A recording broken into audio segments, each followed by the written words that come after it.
saya Hawaria Jafar. Saya mahasiswa dari Universitas Negeri Gorontalo dengan NIM 9214279. Saya dari Fakultas Ekonomi, jurusan Akuntansi, program studi S1 Akuntansi.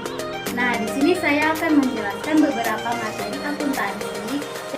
Yang pertama, 5 jenis laporan keuangan berdasarkan PSAK. Nah, yang kedua, rumus persamaan dasar akuntansi. Yang ketiga, perbedaan perusahaan jasa, dagang, dan manufaktur. Nah, yang keempat, contoh perusahaan jasa, dagang, dan manufaktur yang ada di Gorontalo. Nah, yang kelima, siklus akuntansi perusahaan jasa. Yang keenam, siklus akuntansi perusahaan dagang. Nah, yang ketujuh dan terakhir yaitu macam-macam jurnal khusus. Nah, materi pertama yaitu 5 jenis laporan keuangan berdasarkan PSAK. Yang pertama, laporan laba rugi. Laporan laba atau rugi berfungsi untuk menilai kinerja keuangan, apakah perusahaan mengalami keuntungan atau kerugian pada satu periode. Nah, yang kedua, laporan perubahan modal. Laporan perubahan modal ini merupakan laporan yang memberikan gambaran mengenai besarnya saldo modal perusahaan pada periode yang dipengaruhi oleh laba atau rugi bersih. Yang ketiga, laporan neraca.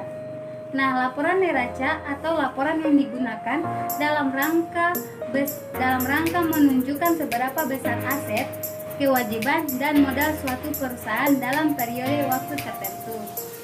Nah, yang keempat yaitu laporan arus kas. Nah, yang dimaksud dari laporan arus kas ini itu merupakan laporan yang memberikan informasi tentang aliran kas perusahaan yang masuk atau keluar. Nah, yang kelima, catatan atas laporan keuangan.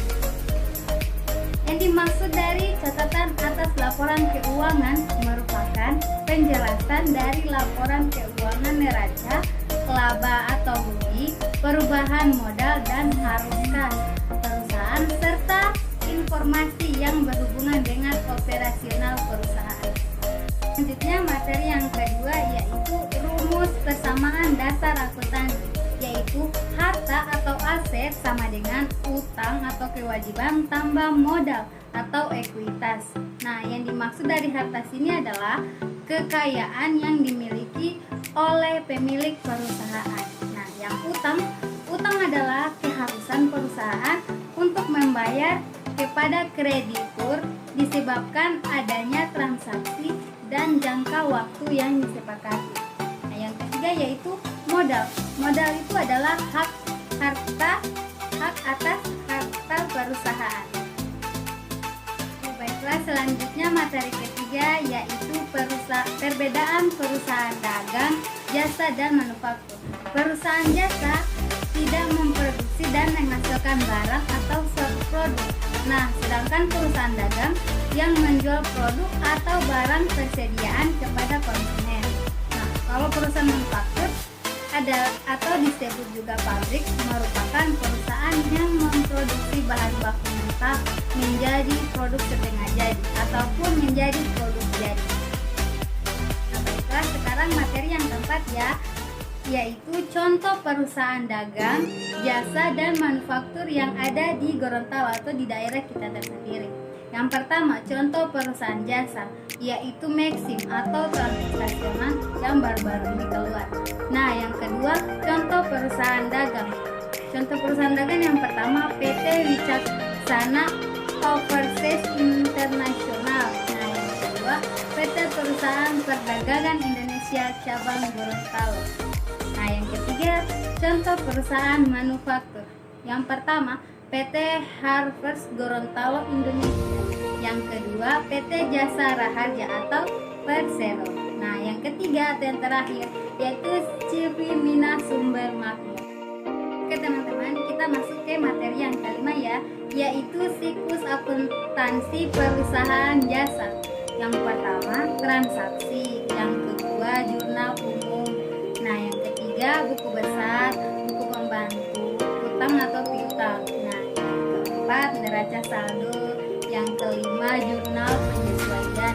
Dan yang keenam, laporan keuangan. Yang ke-8, jurnal penutup. Yang ke-9, neraca saldo setelah pembelian. Nah, yang ke-10, jurnal kembali. Nah, yang ke-11, neraca saldo setelah pembelian.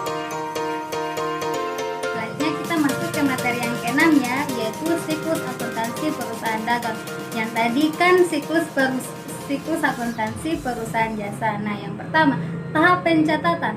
Nah, di tahap pencatatan itu terdapat bukti transaksi, jurnal umum atau jurnal khusus, rekapitulasi jumlah keseluruhan, buku besar pembantu, dan daftar saldo. Nah, yang tahap kedua yaitu tahap pengikhtisaran. Yang terdapat yaitu neraca saldo, jurnal penyesuaian, dan jurnal penutup. Nah, yang ketiga, tahap pelaporan. Nah, di tahap pelaporan ini terdapat laporan keuangan. Sekarang materi yang terakhir ya, atau yang ke-7 yaitu macam-macam jurnal khusus. Nah, macam-macam jurnal khusus terdapat yang pertama yaitu jurnal pembelian. Nah, yang kedua jurnal penjualan. Yang ketiga jurnal penerimaan kas, dan yang terakhir yaitu jurnal pengeluaran kas. Baiklah, itu ke-7 materi akuntansi yang saya jelaskan. Semoga bermanfaat ya teman-teman. Lebih dan kurangnya saya mohon maaf. Wabillahi taufiq wal hidayah. Wassalamualaikum warahmatullahi wabarakatuh. Dadah.